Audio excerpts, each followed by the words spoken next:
Hey everybody, welcome back to Open Door Philosophy, a podcast where an undergraduate philosophy major and his former high school philosophy teacher discuss a variety of philosophical topics in an understandable way, all towards the purpose of living a good life. Wondering what's at the other side of the rainbow, I'm Andrew Graziano. And wondering what's going on inside the Holy of Holies, I'm Derek Parsons. Welcome to episode 35, where we continue our series on philosophy of religion. This time we're looking at proofs of God's beginning, with proof by definition also called the ontological proof. But first, Mr. Parsons, how's it been going? It's been going good. These last, I think, 4 episodes we've been recording long before they aired. This is completely opposite. We're recording 2 days before this one is published. So this is as current as it can get for listeners. Yeah. It is mid-July and hot as HE double hockey sticks. Here in Houston, we've had more days above 100 degrees than I can recall ever, although I'm sure it's happened. I think it's supposed to be 104 today. So, yeah. But life is good. Summer has treated me very well. And school is right around the corner. I've actually been working on some things. So anyway, yeah. All is well. It's hot. We're staying inside. How are you? Hey, you went to Italy. Did you get robbed? Nope. So I think I kind of prefigured that in some of my future casts, but I did not get robbed. It was a really wonderful experience. Really loved it. Learned a ton. I don't know if people know this, but I'm super interested in medieval history and stuff too. So it was like really awesome to go see that. Mr. Parsons and I caught up in person for the first time in like 2 years, a few weeks ago when I got back. So I was telling him like, it's crazy that things are older than like the 1800s. And I think, I think that was pretty crazy, but other than that, really cool. I'm just working a ton on stuff finishing up for senior year. So looking forward to that. Yeah, I guess you're like a couple weeks out, huh? Yeah. So I think I'm a little bit, probably 6 weeks away. So I think we start sometime around August 24th. So have a little bit longer than you. Yeah. Yeah. It's coming. Yeah, that's coming. Crazy. And that's okay. I'm really excited. I'm going to teach some new topics this year in philosophy. I'm going to do ethics, which is like, I think the curriculum calls for 50 hours or so on that. So pretty excited about teaching that. I'm energized about it. And I haven't taught, speaking of philosophy of religion, I have not taught philosophy of religion in my course in 2 years. That's also about a 50-hour unit. So I'm very excited digging back into that. Well, I'm really looking forward to today's episode. But before we get started here, Andrew, just a reminder here that if you would like clarification or have questions or corrections related to the episode, hit us up on Twitter or Instagram or email us at contact@opendoorphilosophy.com, and let's continue the conversation. And it doesn't even have to be this particular episode. We'd love to read and incorporate listener mail into episodes, so please give us a shout out at any of those 3 places.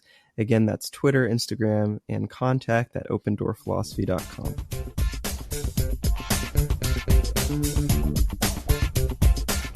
Today, our episode is focusing on what's called the ontological argument. We'll tell you what ontological means here in a bit, but essentially it's an argument about the proof of something, in this case God, from purely definition. The ontological argument has a long tradition in the philosophy of religion, dating all the way back to the Middle Ages, and is still an active argument today. I think in the last episode that we talked about philosophy of religion, I think we both mentioned, or if we didn't mention it, then I'd like to mention it now, that philosophy of religion is really a great incorporation into a lot of different branches of philosophy, like metaphysics, epistemology, philosophy of language even, and especially, which we'll see today, logic. So I think it's really exciting. And if this series is your first introduction to Open Door Philosophy, where you haven't seen any of our episodes on metaphysics or epistemology principles, then this is going to be a great episode to catch everybody up. So super excited about it. Yeah, outside of proofs of God, the ontological argument is really great for just understanding logic and syllogisms, which is a fancy word.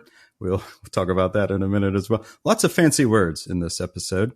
So we'll talk about all of those as we get going. So yeah, even if you're not interested in arguments about proofs of God, yeah, it's absolutely great for understanding just kind of how logic works and having premises and leading to conclusions that all are at least valid, if not sound.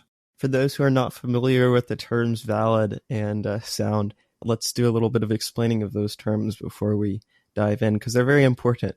In logic, an argument is valid if its conclusion naturally follows from its premises. So I'll give an example in a minute, but I'll contrast this with sound because I think it'll make more sense. An argument in logic is sound if its conclusion follows from its premises as well, but it's also if the argument is true, if its premises are true. So a sound argument is also valid, but a valid argument is not necessarily a sound one. Let me try to come up with a valid argument that's not sound off the top of.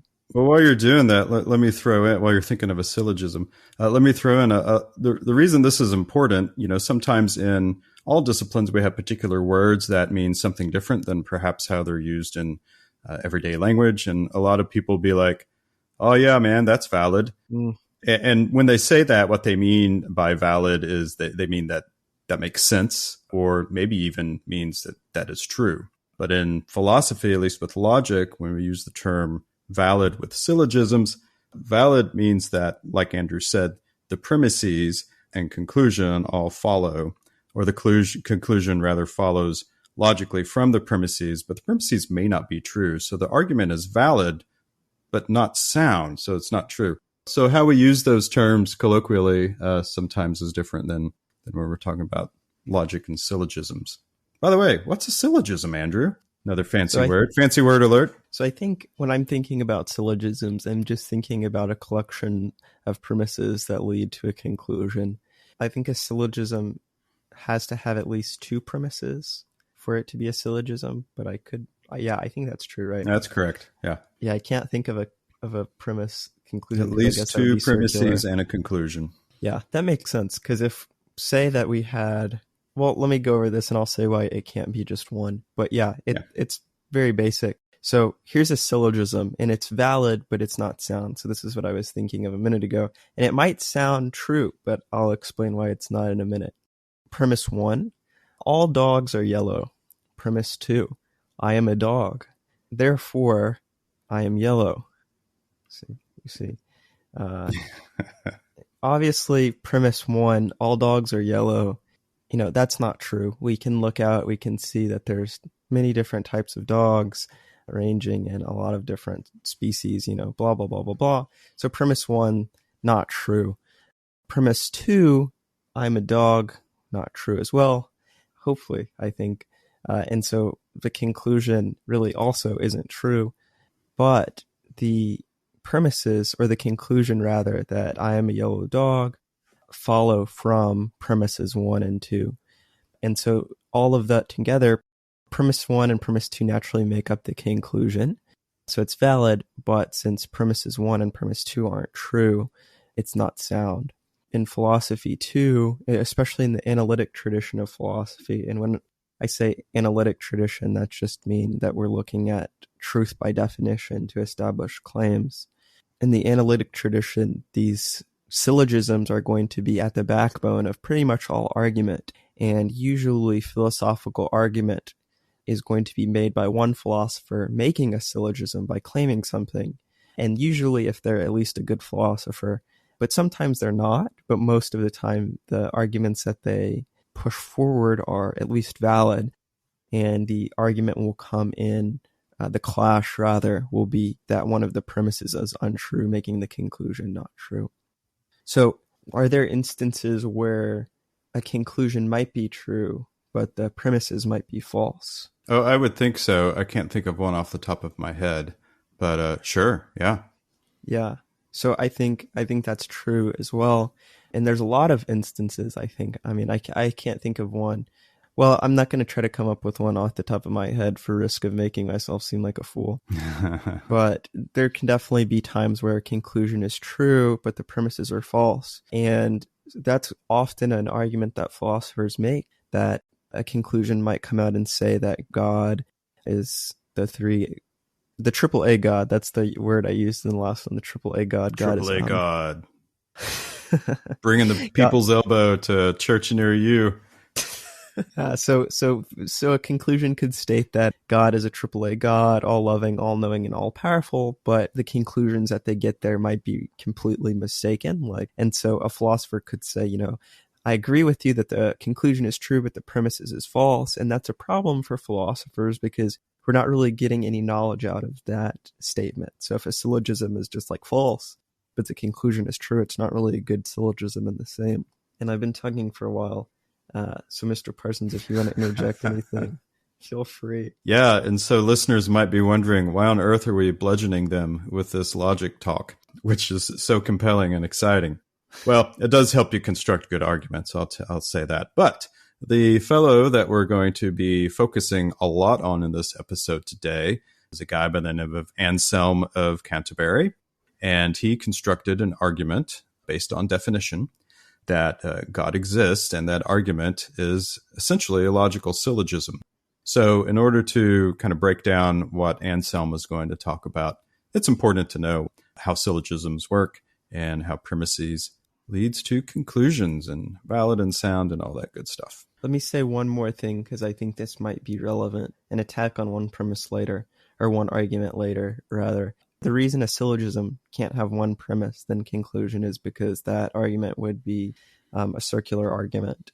So example of that is premise 1, all dogs are yellow, therefore all dogs are yellow. Doesn't really make a lot of sense. And, arguments will, usually good arguments that are circular or can be argued that they're circular are a little bit more complicated than that, but still good to know. All right, well, let's move on to a couple other fancy words that I would like to mispronounce for you. So this will also have to do with not only the ontological argument, but the other proofs of God's existence in future episodes we're going to cover as well. So you might have heard these before. Maybe we've even used them in previous episodes ourselves. But those two terms I want to bring up right now are a priori and a posteriori. So let's talk about each one of those. Philosophers love Latin, so we just got to roll with it. So here we go. An a priori argument is an argument whose conclusion depends on nothing but the laws of logic and the meaning of the terms used in the argument. There's no need for experiential knowledge in a priori arguments. It's something that exists or is prior to meaning or independent of experience. So this is how Anselm's going to approach his particular argument. Not going to be based on experience. It's not going to be based on some religious experience he had where he felt God or had a vision of God or sees God around him. None of that stuff. It's going to be based purely on logic, and it's a priori logic. So, Andrew, what could be an example of a priori logic? Big Latin term, but it's pretty simple once you think about it. So an a priori example could be bachelors are unmarried men. Another example, 3 is an odd number.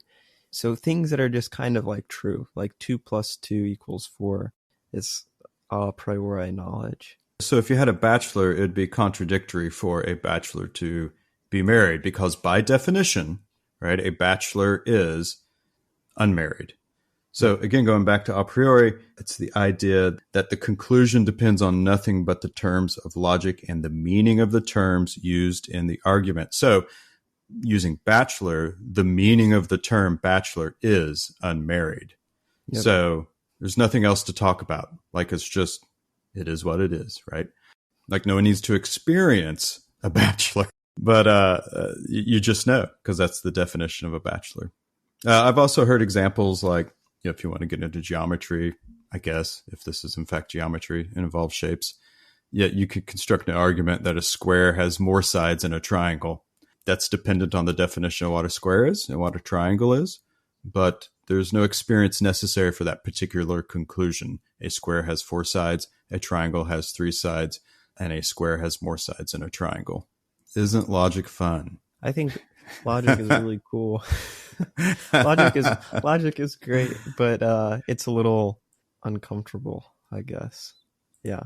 Oh, are you uncomfortable, Andrew? No, I think it's cool. But so I think logic Sometimes logic states very obvious things, but Right. it's kind of like math, like sometimes when you're doing, I don't know.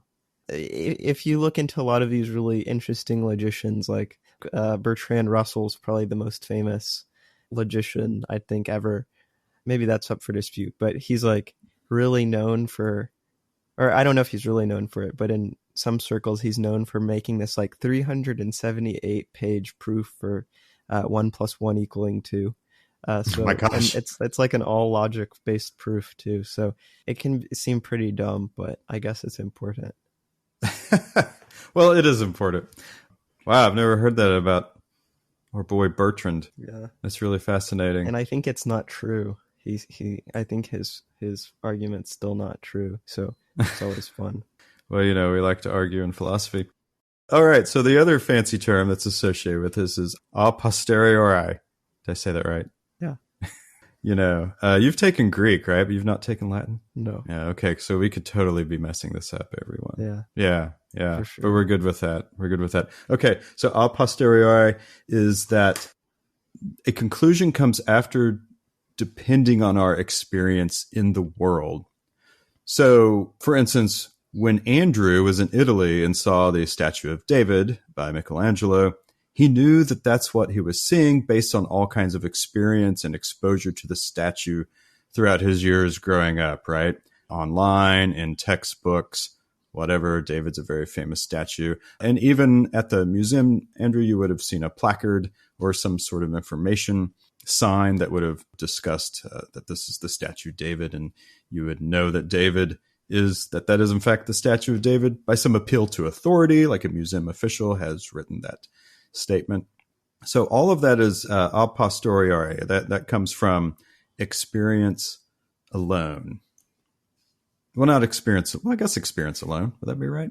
Yeah. After the fact, right? So I think this knowledge can be disproven by one instance of negative evidence, which is just evidence that basically an experience that shows you something that's contrary to this piece of knowledge. So there's this really famous philosopher, Karl Popper, who wrote about negative evidence. I think he came up with it. And I think his example was like, say that we've only seen black swans in the world. So we come up with this idea in our head that all swans are black. And so from this kind of knowledge can be disproven just by seeing one white swan. So it's definitely a lot more, I don't know if this is the right term, but it's a lot more unstable than a priori knowledge. Is that swan example backwards? Like all white swans and you see one black swan or something? Yeah, that sounds right. That sounds right to me. The white swan. Not that it matters. Yeah. But no, you're absolutely right. I think probably a term that some people use with this be called radical skepticism. This is the same argument that people have for things like, are we living in a simulation? You find one little tiny piece of evidence that contradicts, and that, knocks the entire house of cards down.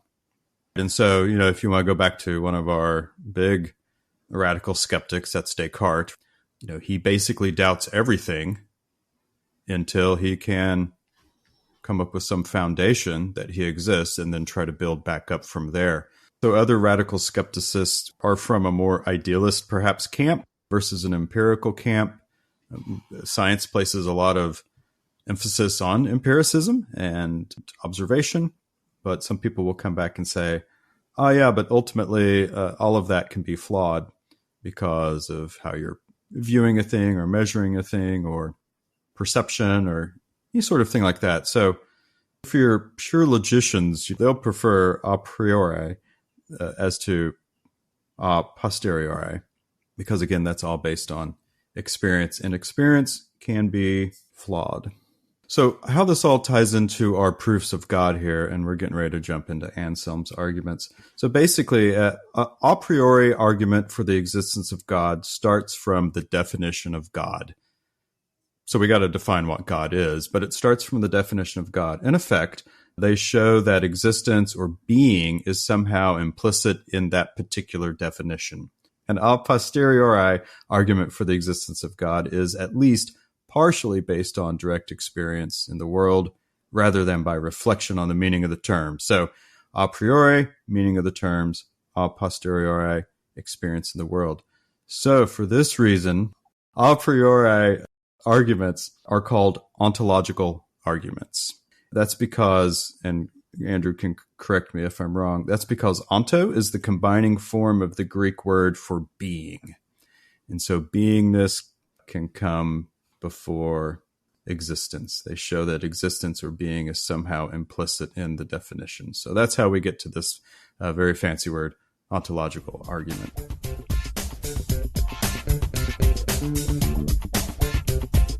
So, Anselm of Canterbury, here we go. This guy, a saint, canonized in 1163. He lived from 1033 to 1109. He was born in Italy, but as he moved up in the ranks of the Catholic Church, he was made the Archbishop of Canterbury in 1093, which is a big position in the Catholic Church. That is, of course, before England was the Church of England, back when England was Catholic. So he is often referred to as Anselm of Canterbury, but also sometimes Saint Anselm. But that's really all the bio I have on the guy. I'm sure he's an interesting fella. Lived a rich and an incredibly interesting life. But what he's most well known for is the ontological argument. So I'll give you like his basic reasoning, and then we'll jump into the syllogism and we'll pack that a bit with some discussions. Anselm defines God as something greater than which nothing greater can be thought. I'll say that one more time. Anselm defines God as something greater than which nothing greater can be thought. His whole argument relies on this idea of conceivability. All right, so Andrew, a question here before we get going. For a moment, and listeners too, try and think of something that would be greater than God. It can be something small. Well, I think you've really put me in between a rock and a hard place. Oh, I know. Don't worry. You will not get excommunicated for whatever you say next. Yeah, I guess I can't really say that I can think of something greater than God. So that's all I'm going to say about that. Can you think of anyone or anything that is better than God, like more good than God? You know, because one of the omni traits are omnibenevolent. Is there anything that could be more good than God? I don't think so. How about more powerful than God? Like God by definition is all powerful. Can you think of anything that's more powerful than that? No. God is in all places and all times. Can you think of anything that can do that more effectively? Nope. Okay. So by definition, according to Anselm and his claim, God is something greater than which nothing greater can be thought. So if you can think of something that's greater than God, then that thing must be God. Let me say something for all the questioning atheists out here, because I think it can be a little weird thinking about this. So remember that Anselm was holding that God is all-powerful, all-good, and all-knowing. And so if we think that, say we think that something is all-powerful, remember this is basically our definitional makeup of what God is, right? So it is not, let's toss out anything else you think about God. Just say that God is all-powerful, all-loving, and all-knowing. And let's imagine a being that is more powerful than something that is all-powerful, which is kind of contradictory. So yes, yeah. I think that's And so that thing would have to be God in that case. Yes. And so since you can't conceive of anything that is greater than God, then God is God. And if you can think of that other thing, then that must be God. Now, you're right. So for atheists out there in the crowd, you're like, well, this is a ridiculous argument. and we'll have some quotes at the end, some arguments against this at the end that will appeal to that notion. But I would think that even an atheist who doesn't believe in God does have a conception of God based on what society has put forth. And society has put forth that God is typically all of those omni things. That's pretty well ingrained in Western civilization. And so even if atheist doesn't believe in God, the atheist would think of those attributes even when thinking about God, even though the atheist would believe that God is not real. So that's the first premise of Anselm's syllogism. So let me give you the entire syllogism, and then we'll talk about other ones. So premise one, by definition, God is a being greater than which cannot be conceived. Premise 2, I can conceive of such a being. Premise 3, it is greater to exist than not to exist. Conclusion, therefore God must exist. So if we look at premise number 1, by definition, God is a being greater than which cannot be conceived. That premise is probably true. Like, logically speaking, you can't think of a thing that is greater than God. Am I right on that, Andrew? Yes, I think so. Even just by conceive in this sense is meant in the literal conception. So just don't pretend that this, like, if you don't believe in God, just try to think of a God existing that has these qualities. So yes, I think this would be the equivalent of saying, like, I don't know what this is the equivalent of saying, but it's pretty much logically reinforcing. So yes, it's like saying, like, well, I was going to say, like, saying water is wet, but I guess that's a controversial point in itself. So, but yeah, it's basically like, I would say saying a circle is round or a circle has no sides or something. Mm-hmm, mm-hmm. Yeah. Now, this fact alone does not prove God's existence, right? This first premise by itself does not prove God's existence, that God is a being greater than which cannot be conceived. So let's look at the remainder of the argument. Second premise, although Anselm does not lay out, and by the way, we'll put a link on the website so you can actually read Anselm's argument. That's certainly open source. Second premise, like I said, he doesn't lay out the premise directly in what he wrote, taking what he wrote and creating a syllogism based on his argument. He makes the argument, he just doesn't state it exactly like this in a syllogism. So premise 2 is, I can conceive of such a being.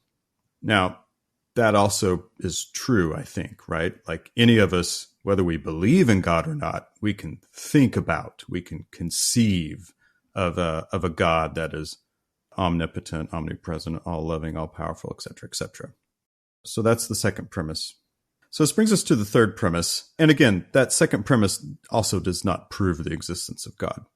So let's try to move to something based on the first two premises that does lead Anselm to believe that he has come up with a way to prove God through definition. So, Andrew, easy question here, I think. What is better, to exist or not to exist? To exist. Now, why is existing better than not existing? Well, I don't know why it's better, really, but I don't know. I guess I can do what I want. I retain some autonomy. I'm real. So I guess that's the reasons why it's better for me. Yeah, it's a tough question. I won't lie. When I was putting this together and thinking of asking you this question, I myself also had some trouble coming up with why existing is better than not existing. But nonetheless, this is Anselm's third premise, right? That is greater to exist than to not exist. So if God is all-powerful, then God could exist or not exist. But if this existing is better than not existing, then if God had the choice to do so, he would exist. That's all kind of wacky. Let me use an example that Anselm uses in his particular argument, and that is of a painter. So think about this. So Anselm uses this example of a painter. And a painter would be something that someone in his time would be very familiar with. They do things like decorate churches and other things like that. So you have a painter, and inside of this painter's head, the painter has an idea for a painting. Let's say it's a landscape, right? Now, this landscape is not real. The landscape is inside the painter's head. So this really only benefits the painter. It doesn't benefit anyone else because no one can see inside the painter's head and see the image that he's thinking of when he thinks of this painting that he's thinking about painting. But the painter decides to go ahead and make this painting that's in his head a reality. And so the painter paints the beautiful landscape on a canvas and is displayed for all to see. And so Anselm's argument here is that the painting existing in reality is much better than the painting existing just in the painter's mind, because now the painting is available for all. Everyone benefits, and so much greater good.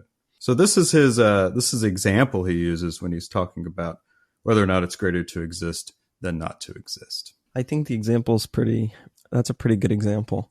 Well, okay, so let's get to the conclusion. Now again, this is premise 3, right? So it is greater to exist than not to exist. Do we call that true?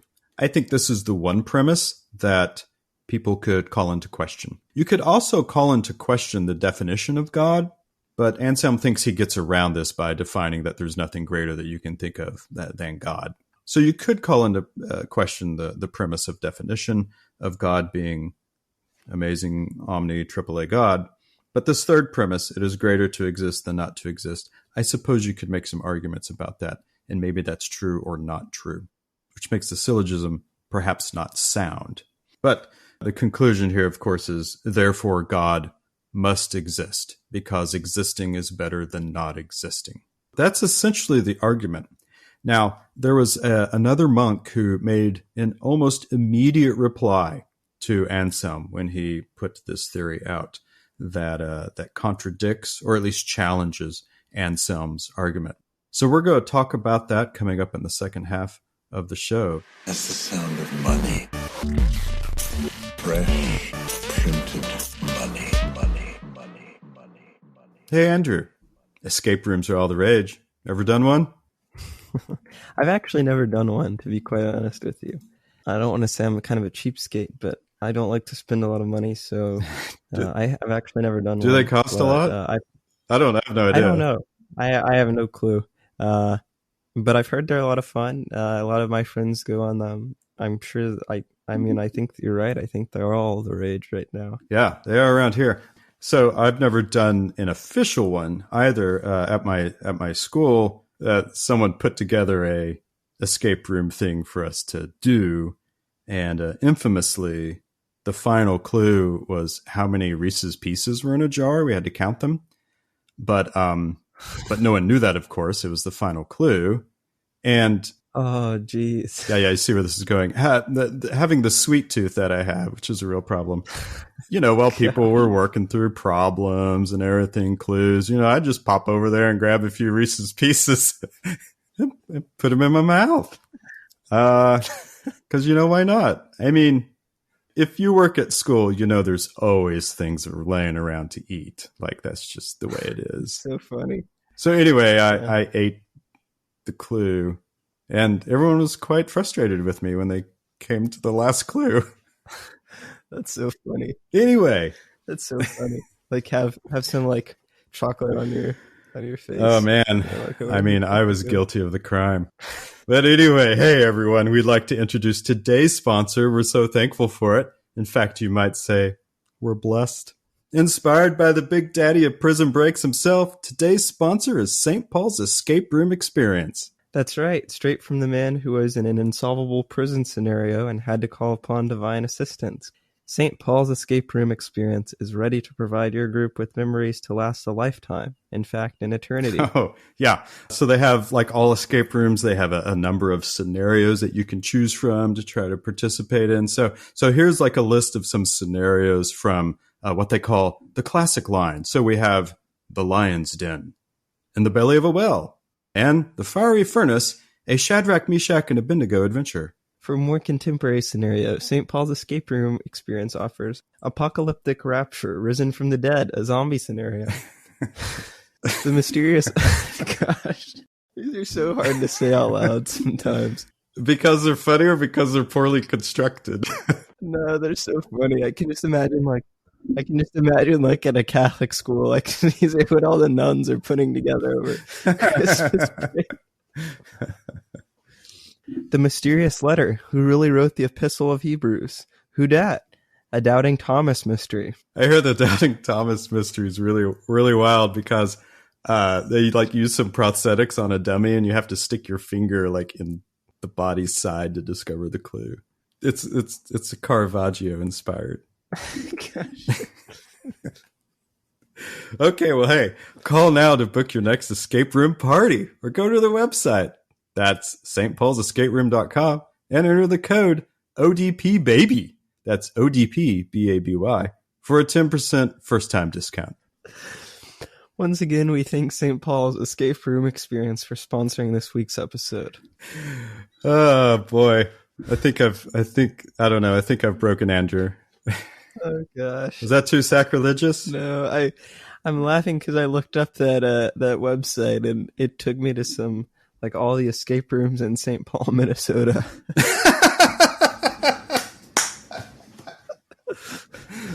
That's awesome. I have to admit, I didn't check the .com.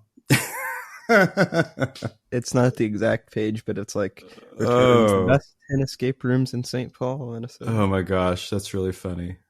Well, hey everyone, our lovely listeners. If you need to escape, come and listen to Open Door Philosophy. We're so happy that you do, of course, and we thank you for listening. The way you can support us is by following our podcast on whatever service you listen to and spreading the joy of Open Door Philosophy to all your friends and neighbors and people you're ministering to.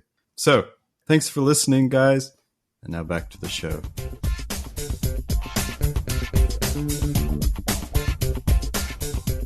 Okay, so let's get on to our boy Guanilo. Yeah, that's Guanilo, is that right? That's Italian, right? Yeah, you're Italian, Guanilo. Right? It's my long lost. I guess it's impossible for him to be my long lost relative if he was a good monk, but no comment. Wait, didn't like Augustine have children? Yeah. He Yeah. had one kid before he was in religious orders. I think is it Adonis? I don't know. I mean, I guess the church wasn't quite as formalized as it was in Anselm's time. I don't think he was a monk when he wasn't a priest or anything when he had the kid. He wasn't. No, he wasn't. Yeah, it was before his conversion. I need to read Confessions again. All right, so everyone, we've laid out Anselm's argument, and you get it, of course, because it's not confusing at all. Like I said, there was another monk, here we go, Guanilo, who made, by all accounts, I've read it multiple places, just says an immediate reply to Anselm's argument and wrote back to Anselm. So it's probably some of arguments against it that many of our listeners are thinking of right now. So to sort of summarize what Guanilo said, he says basically you can prove anything exists with this particular logic. Because there's nothing special about this type of thinking. You can prove anything exists with this logic. And he also says you can't infer the existence of something from the idea of it being perfect. So these are his criticisms. What? I don't know. I've been thinking about this for 4 years. I think Guanilo. I just was looking up. He's actually French, but I guess I don't know. I guess those borders were hazy back then. Oh, actually, I actually read about that. Yeah, it was like during the no, not Habsburgs. Anyway, the border between northern Italy and France at that time was different. Yes. The way I understand his point makes sense to me, and I think that most like scholars on the topic agree that Guanilo's response is pretty adequate. It's pretty definitive objection. And this is honestly, this is a perfect example of what we were talking about earlier of when an argument's conclusion can be accepted, but the premises can be false. And I think that's, Guanilo is a monk, a Benedictine monk. He's not going to dispute God's existence, or probably not. And so this is a good example of that. I don't know. I really don't have an opinion which is bad, I guess, bad for me to say, but yeah, I don't know. I mean, it makes sense. I don't think it's not necessarily true. And I think this is the mistake that Anselm makes, although I'm not quite sure, that like he's assuming that ideas can necessarily cross over in some kind of reality thing. Well, let me give you the example that Guanilo uses, just as Anselm used the painter as a way to explain his theories. Guanilo uses the idea of an island. So here's how it goes. You have a perfect island in your head. You can't think of an island more perfect. Just for fun, Andrew, what's your perfect island? Have I? I don't know if I've ever been to like a real island. I just am imagining like somewhere with like perfect sand and a perfect beach, perfect clear blue water, some coconuts, nobody on the island except some little pigs. Pigs? I guess you gotta get the bacon. That's right. I think my perfect island is actually not tropical. I think I would get like a northeastern island or something, kind of rocky, some pine trees, cooler weather. I'm not all about that sand. Just gets everywhere. Sounds like with this Obi-Wan series coming out. Have you ever seen that? That's like a meme with Anakin. He's like, I know it well. I don't like sand. Yeah. I just finished the Obi-Wan series, actually. I haven't seen it yet. Is it worth the watch? Yeah, it's all right.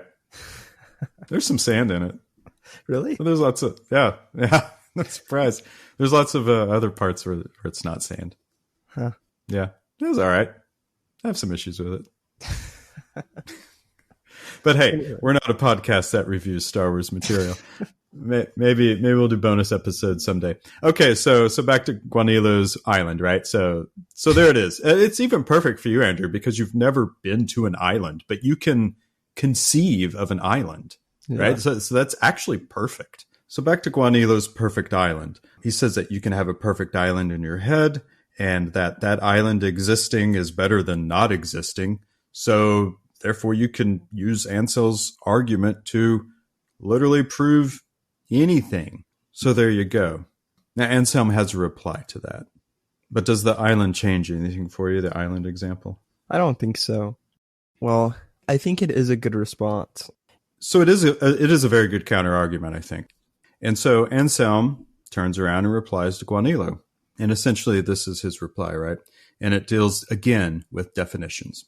So a perfect island is not what he calls necessary. There are many islands, and there are all kinds of different varieties, as you and I talked about our different islands.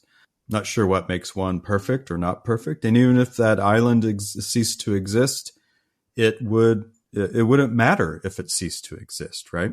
So one of his arguments is that an island wouldn't cease to be what it is, which is an island, if it wasn't perfect. But islands aren't perfect by definition. Perfection is something an island can have or not have. Perfect is not an essential property of an island, but perfect is an essential property of God, and God is necessary. I think that's the reply is very interesting because it gets into some more little finicky logic. Mm-hmm. And so I think with the logic, he can get out of it,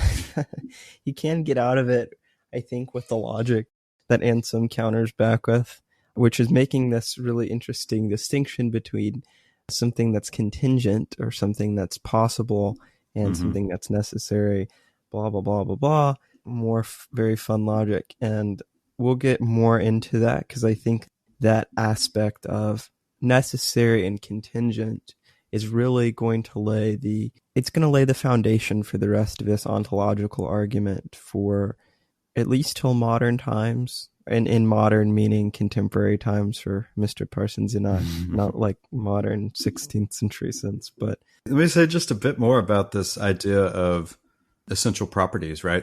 So to continue with Anselm's reply or to provide some commentary, Anselm again says God must, underline that, God must be the greatest conceivable being. God wouldn't be God if there was some being greater than God. It's incoherent to think of God as imperfect. Being the greatest conceivable being is an essential property of God. But then because it is better to exist than not, existence is an essential property of God. So to be the greatest conceivable being, God must exist. So that's the logic behind it all. So notice this conclusion is more than just a plain old God does exist, right? It claims God must exist because God's existence is necessary. And of course he says so this isn't true of you or me or islands. Islands can exist or not exist. You and I can exist or not exist. We come into existence. We cease to be in existence. Our existence is contingent because we come in and out of being. But here we go. The ontological argument only works for God, says Anselm, because only God's existence is necessary. Boom. Shut. Closed case. Just like the escape room scenario of of the fiery furnace, a Shadrach, Meshach, and Abednego adventure. My favorite, actually.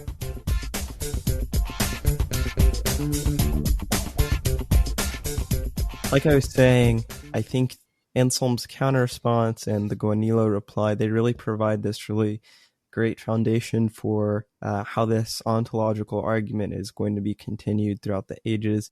And it is really continued. I think Descartes picks up the ontological argument, Leibniz picks it up, Hume responds to it. It's been kicked around throughout the decades a lot of times. When Mr. Parsons and I were preparing for this episode, I think I've heard there's 36 replies or something. I don't know. There's probably a lot of replies to it, probably more than that, but it's been kicked around a lot. Anselm's reply created, I think, an avenue. One possible avenue which has been picked up is what's called the modal ontological argument. And modal is just basically referring to a system of logic.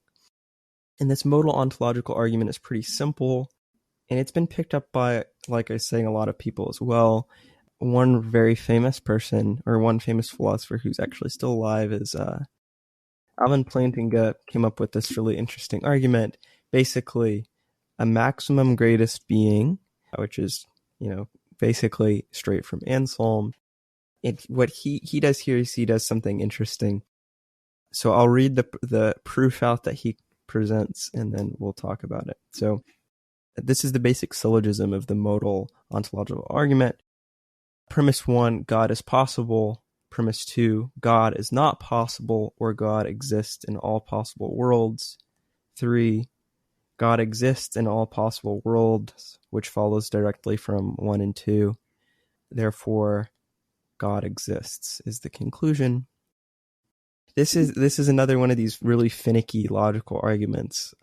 So let me just start off with premise 1, with God is possible. This is basically coming from Anselm in the same way, that saying at least God is, it's something that we can imagine. God is a being who we can imagine, maximally greatest being, and in that I'll get into premise 2, which either God is not possible or God exists in all possible worlds. What he's doing here is pretty interesting. So either God is not possible, so God does not exist, we can't imagine him, or God exists in all possible worlds. What he's doing there when he's saying God exists in all possible worlds, really this second premise is making a distinction between either God being contingent or necessary. Necessary means that if we imagine all possible worlds, God exists in all of them. For example, something that exists in all possible worlds is anything that's really a priori. 2 plus 2 equaling 4, 5 being a prime number. So something like that is necessary. If something's contingent, it doesn't have to be true in all possible worlds. And that's what either God is not possible. It means God is not possible in all worlds. So we can think of a world where God exists and another world where God does not exist. Premise 3, God exists in all possible worlds. And this really follows from premise 1 and premise 2. Remember, in premise 1, we said God is possible. And then in premise 2, we said either God is not possible or God is possibly exist in all possible worlds. That's an or statement. And so the first part of that or statement, God is not possible, it's not true because of premise 1, God is possible. So that means that the second part of that or statement is true. God exists in all possible worlds. So that's how we get premise 3. And then from that, since God exists in all possible worlds, God is a necessary being. Therefore, God exists. What do you think about that, Mr. Parsons? Oh, you're great. Hey, look, either you like logic or you don't. I don't know that there's a middle ground. There is a middle ground. But this episode, if you're unfamiliar with this type of thinking, certainly exemplifies why some people might run the other direction when they think about philosophy. I mean, as far as syllogisms go, it's a fine syllogism.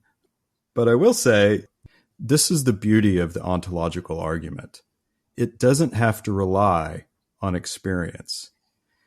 like we said at the beginning of the episode, many people will view radical skeptics will view experience as being possibly flawed or faulty or misleading. So when someone says something like, I know God exists because I feel him in my life, or I see his presence in my life, and people will become emotionally moved in religious services. Some people will say there's biological explanations or psychological explanations for that, et cetera, et cetera.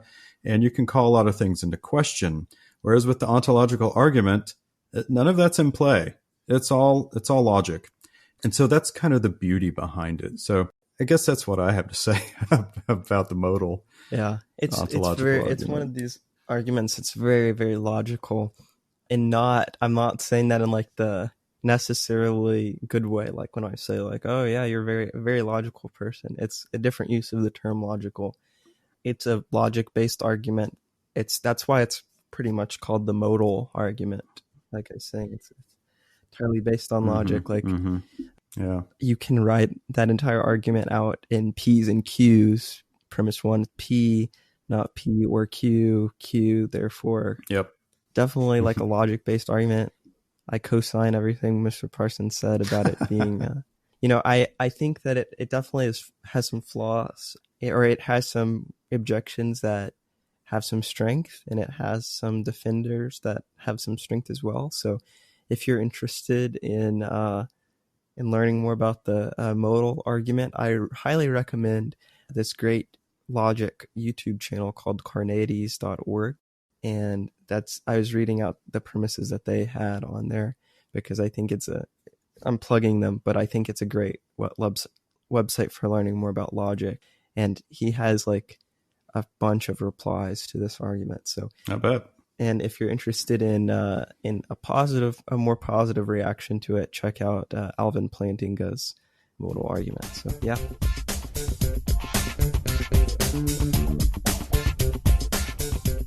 Well, no surprise, some people like the ontological argument and some don't. So here's some contemporary philosophers and their statements on it. So we'll start with some positiveness, right? So Eugen Nagasawa, who is a contemporary philosopher of religion, and deals a lot of his papers have been published on the problem of evil. He says that he was converted from atheism to theism because of the ontological argument. And then most recently, Daisy Dixon, who is a philosopher of aesthetics and art, was quoted as saying she thinks the ontological argument is beautiful. And what exactly she means by that, I'm not sure, but she's a philosopher of aesthetics and art. And when she uses that term beautiful, she probably means something that is out of the ordinary in terms of its beauty. So big fans of that. However, certainly there have been some critics, some rather harsh critics over the years. Arthur Schopenhauer called the ontological argument a charming joke. Robert Nozick once said that the ontological argument is the most famous of all fishy arguments. But my favorite, and I can't wait for Andrew's reaction, he's not seen this quote. My favorite is most recently, as in like just a few weeks ago on the Panpsycast, another podcast had Richard Dawkins, one of the infamous Four Horsemen of the New Atheist group, but of course a quite accomplished biologist, said this on the Panpsycast about the ontological argument. I've never found the ontological argument anything but ridiculous. I can't understand why anyone takes it seriously. The very idea that by pure words you can conclude something about the universe. To me, as a scientist, the point remains that the very idea by sitting in an armchair and logic chomping mere words could conclude something as grand and important as the universe is just demeaning. That's funny. Yeah, no surprise. That's like a very scientist thing to say. But I would respond by saying, really, what's the difference between any logic chomping and this any given math proof too? So that's why I'm thinking it's very science-based in the sense that he's trying to make an empirical argument, or he's saying something's ridiculous on the basis that it's not an empirical argument. But there are certainly arguments that exist that I'm sure he would find plausible that are not empirical, like anything in math or other logical statements too. So, but that's funny. I can totally see where he's coming from, and I might even agree with him. I haven't thought about it enough, but let me say one thing that's that's definitely Dawkins would feel that would be a logic chomper, and we talked about it before. Just, I want to plug this because I think it's interesting. So there's this very famous logician and mathematician named, I think, Gödel, and he's very famous for writing this incompleteness theorem, which actually, so a lot of, if you're interested in math, you'll probably have heard of this incompleteness theorem. And that was actually one of the things that disproved Russell's 1 + 1 = 2 arguments. Very famous for this incompleteness theorem. He wrote an ontological proof that's purely in symbolic notation. So it's just logic, but using symbols. Yeah. So it's like, oh gosh. Yeah. It's pretty crazy. Check it out if you're interested. Isn't there something like 14 premises or something involved in that? Yeah, there's a ton. So it's based on like axioms and definitions and theorems, but it turns out to be quite a lot of lines. That's a big old syllogism. Yeah. So it's really interesting. But what's really cool, and so if Dawkins was attacking something like this, actually, let me say this first. So what's really cool is that there's these computers now that basically their entire job is to test mathematical theorems and stuff. So it's like a theorem proving machine. And these two mathematicians have basically reformulized Gödel's or whatever, however I pronounce his name, his proof into being something that, so they had to reformulize it a little bit. They computer verified Gödel's proof, which is pretty cool. And so Dawkins would say it's like these axioms, which are basically just like natural assumptions that we're making in proofs are wrong, and that's what would be. But I still think that's pretty cool.